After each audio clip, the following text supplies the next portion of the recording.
rahmani rahim. Thumma salatu wassalamu ala ashrafil mursalin wa ala alihi wa sahbihi ajma'in.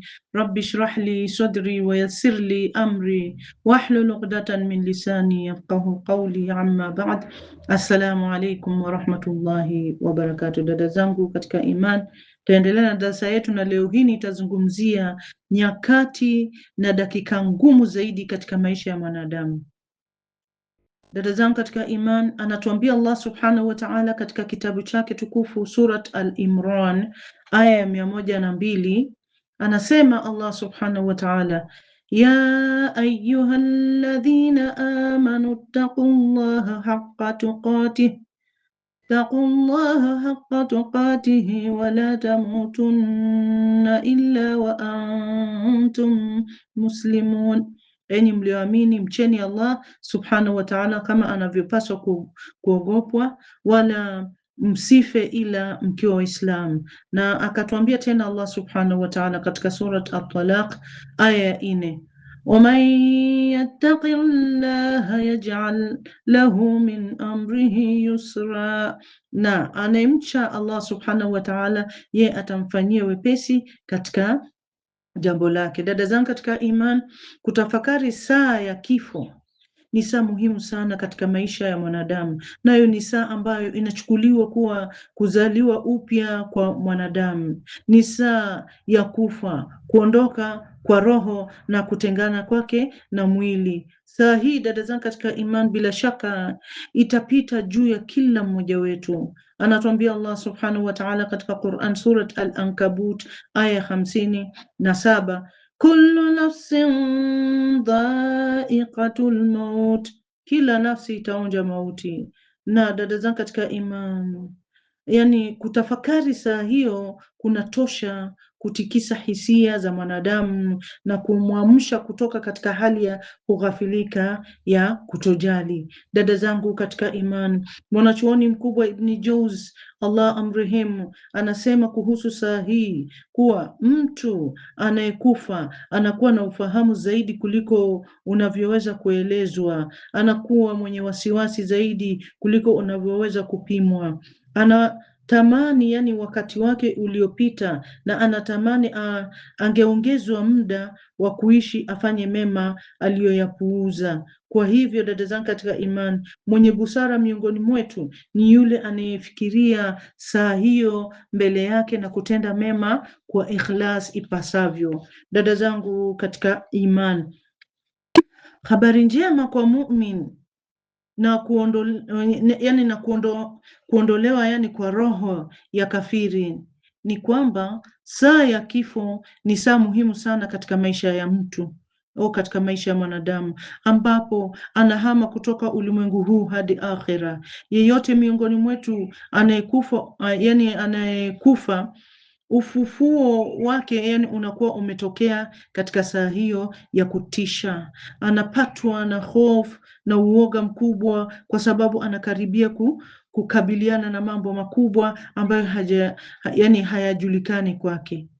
Pia anapatwa na huzuni kubwa kwa kuachana na familia yake na utajiri wake kadhalika. Lakini kwa rehma na wema wa Allah subhanahu wa ta'ala kwa waumini, anatuambia malaika ili kuwatuliza, yani anawatumia malaika, Allah subhanahu wa ta'ala anawatumia malaika, yani waja wa Allah waumini, anawatumia malaika ili kuwatuliza, kuwapa habari njema, kama alivyosema mwenyewe mtukufu Allah subhanahu wa ta'ala katika Quran, Surat Fussilat aya 30, anasema Allah subhanahu wa ta'ala, innal ladhina qalu rabbuna Allah thumma istaqamu tatanazzalu alayhim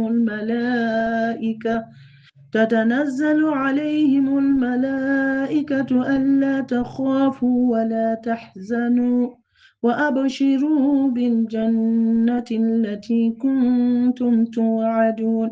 Hakika waliosema Mola wetu mlezi ni Allah, kwa kukubali upweke wake kisha wakasimama sawa sawa juu ya sheria zake, ni kina nani hao? Ni waumini. Kwa hivyo malaika watawateremkia mara kwa mara wakiwaambia, msiogope wala msihuzunike, na furahini kuwa mtapata pepo mlioahidiwa. Dada zangu katika imani, hii ni habari njema sana kwa waumini katika wakati huo mgumu wa umauti. Kwa upande mwingine, wale waliojidhulumu kwa dhambi na makosa makubwa katika saa hiyo mbaya, roho zao huingiwa na hofu kubwa na roho hujaribu kurudi kwenye miili yao, lakini malaika huwanyanyua kama Allah subhanahu wa ta'ala aliyetukuka alivyosema katika Qur'an. Anasema Allah subhanahu wa ta'ala, wannazi'ati ghurqa, na hapa kwa wale wanaovuta kwa nguvu. Dada zangu katika imani, na akasema pia Allah subhanahu wa ta'ala katika surat Al-An'am aya ya 93 anatuambia Allah subhanahu wa ta'ala, walau tara idh adh-dhalimuna fi ghamarati al-maut wal malaikatu basitu aydihim والملائكة باسطوا أيديهم أخرجوا أنفسكم اليوم تجزون عذاب الهون بما كنتم عن آياته تستكبرون.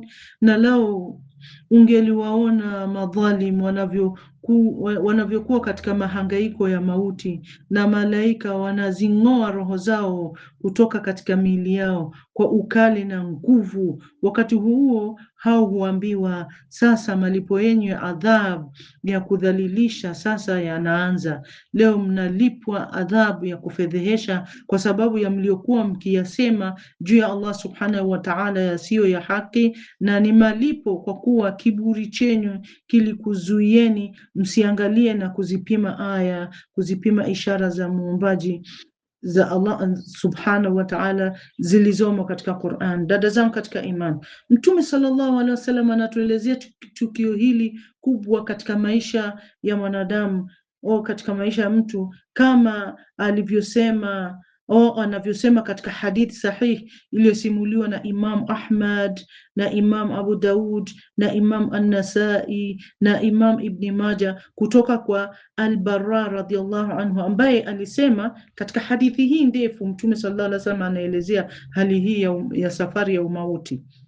Anasema kuwa Mtume sallallahu alaihi wasallam, yani Al-Barra anasema, tulitoka pamoja na Mtume sallallahu alaihi wasallam kwenye mazishi ya mtu kutoka watu wa Ansar, na tukafika kaburini na ikawa kaburi halijachimbwa bado. Mtume sallallahu alaihi wasallam aliketi nasi tukakaa kumzunguka kama ndege walivyotua vichwani mwetu.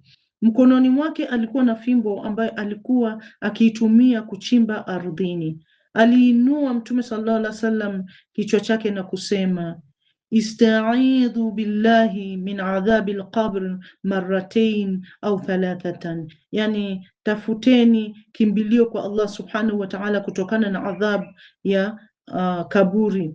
Na thumma qala, aliyasema haya yani Mtume sallallahu alaihi wasallam mara 2 au mara 3. Thumma qala, kisha Mtume sallallahu alaihi wasallam akasema, wakati mja mu'min anapotoka duniani na kuingia akhera, malaika wenye nyuso zenye kung'ara kana kwamba nyuso zao ni jua hushuka kwake kutoka mbinguni. Wanaleta sanda kutoka peponi na manukato kutoka peponi. Wanakaa mbali kadri macho yanavyoweza kuona kutoka kwa roho ya mu'min. Kisha malaika wa mauti anakuja na kukaa kichwani mwake akisema, ayyatuha nafsi tayyiba ukhruji ila maghfiratin min Allahi wa ridwan, yani ewe roho njema, njoo kwenye msamaha na kukubaliwa na Allah subhanahu wa ta'ala. Kwa hivyo inatoka roho yake ikitiririka kama tone kutoka kwenye chupa ya maji. Anaichukua na anapoichukua malaika wa mauti roho hiyo, yani hawaiachi mkononi mwake hata kwa muda kabla ya kuichukua na kuiweka kwenye sanda hiyo na manukato. Na katika sanda hiyo huwa na harufu nzuri zaidi ya misk ambayo haijawahi kupatikana duniani. Anaendelea kusema Mtume sallallahu alaihi wasallam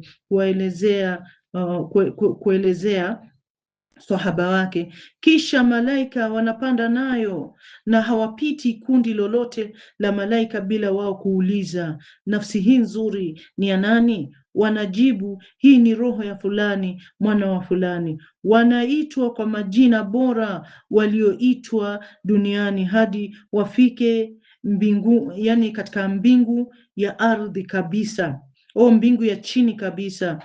Wataomba ifunguliwe kwa ajili ya roho ile, na itafunguliwa kwa ajili yao. Malaika wa kila mbingu watamsindikiza hadi mbingu nyingine, hadi wafike mbingu ya 7. Kisha atasema Allah subhanahu wa ta'ala, uktubu kitabu abdi fi illiyin wa'iduhu ila al-ardi فإني منها خلقتهم وفيها أعيدهم ومنها أخرجهم تارة أخرى. Kisha yani atasema Allah subhanahu wa ta'ala, andika kitabu cha mja wangu katika mbingu za juu na umrudishe duniani, kwani kutoka humo niliwaumba nami nitawarudisha na kutoka humo nitawatoa tena.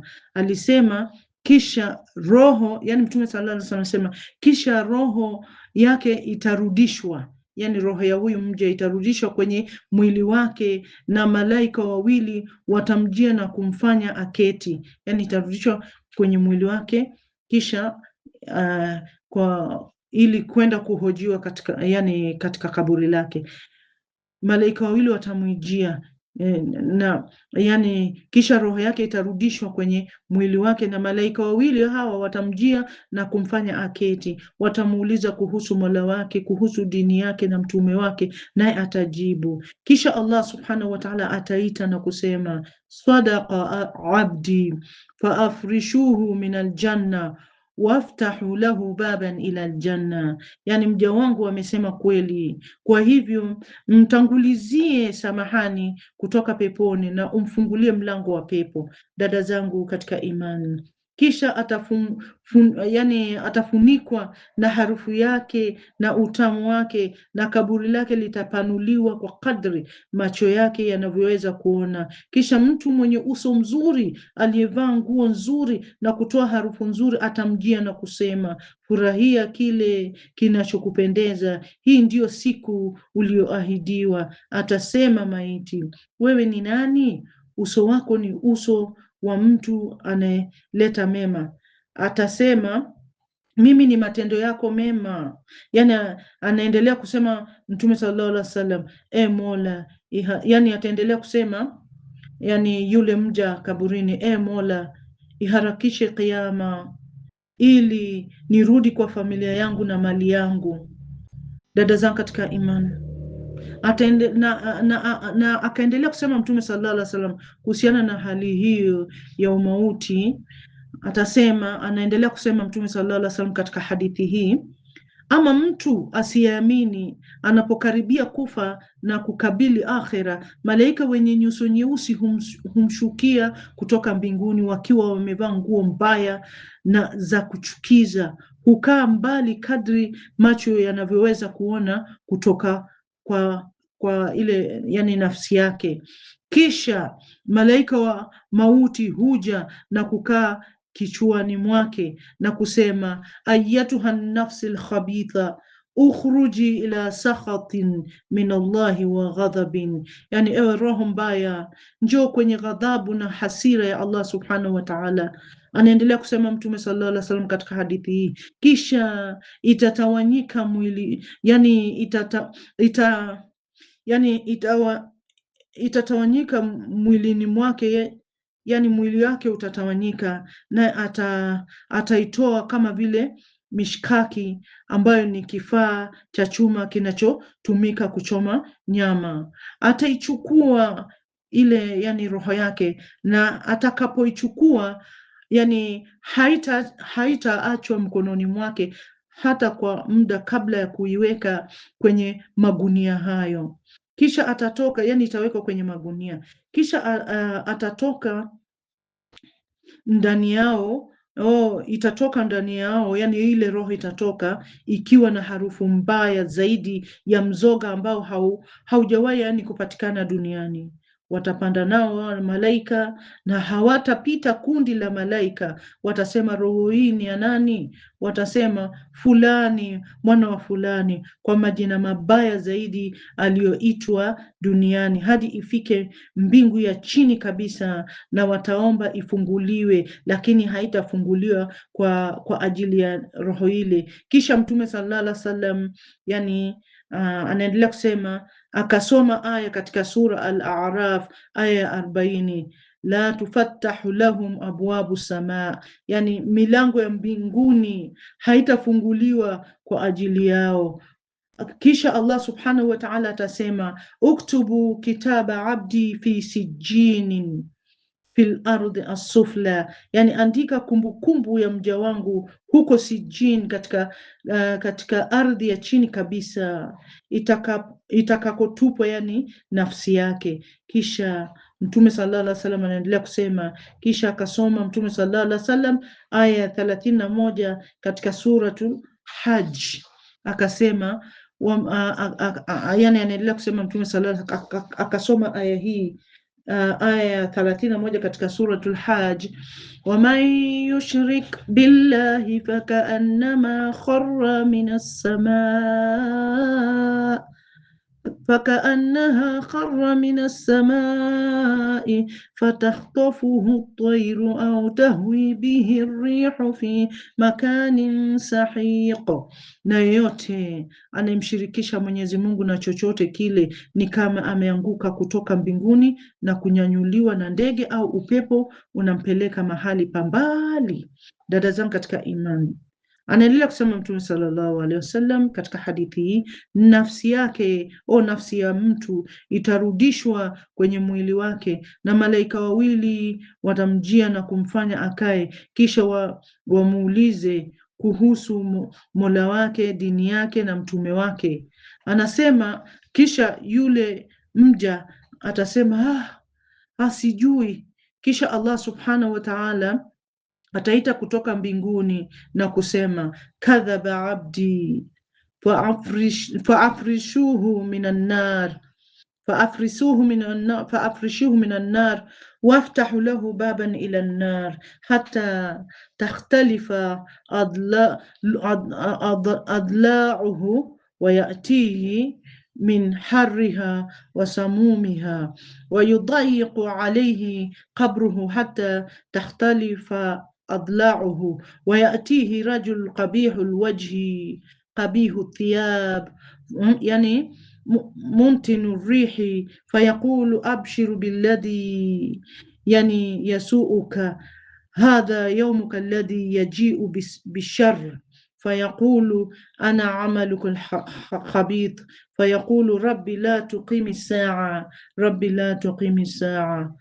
Yani dada zangu katika iman, baada ya kuhojiwa mja na malaika Munkar wa Nakir kuhusu mtume wake, dini yake, Mola wake, yani Allah subhanahu wa ta'ala ataita kutoka mbinguni na kusema, mja wangu amesema uongo, kwa hivyo mwekee kitanda cha moto na mfungulie mlango wa moto, ili apate kuathiriwa na joto lake, na apate kuathiriwa na sumu yake, na kaburi lake litambana hadi mbavu zake zitakapotoka, na mtu mwenye uso mbaya, nguo mbaya na harufu mbaya atamjia na kusema, furahia kile kinachokuchukiza, hii ndiyo siku yako ulioahidiwa. Atasema mja kumuuliza, wewe ni nani?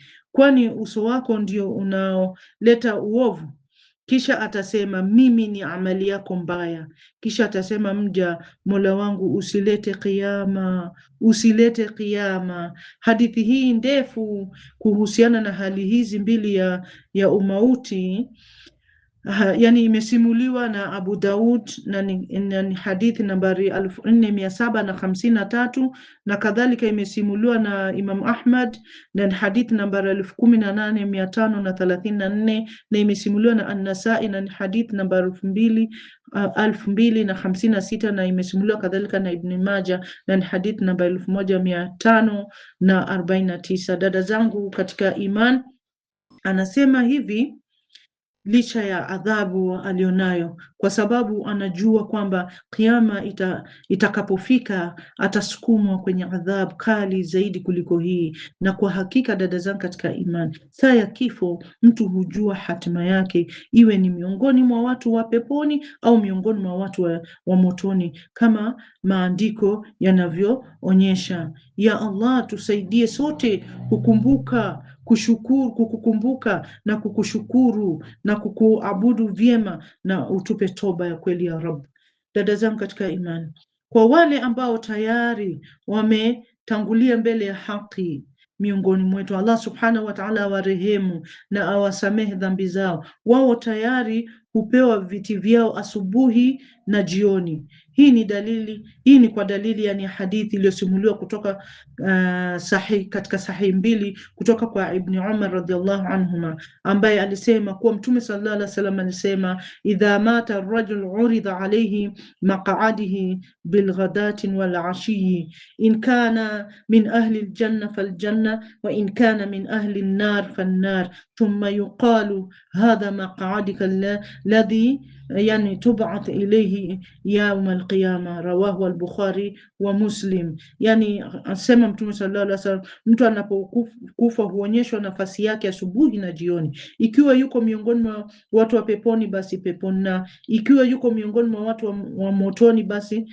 wa motoni. Kisha inasemwa, hapa ndipo mahali pako ambapo utapelekwa hadi siku ya Kiyama. Haya yamesimuliwa na Imamu al-Bukhari na ni hadithi nambari 1379 na kadhalika imesimuliwa na Imam Muslim na ni hadithi nambari 2866. Dada zangu katika imani, sisi tuko mbali kiasi gani na watu na wakati huo ambao yani maiti anaonyeshwa nafasi yake peponi au motoni.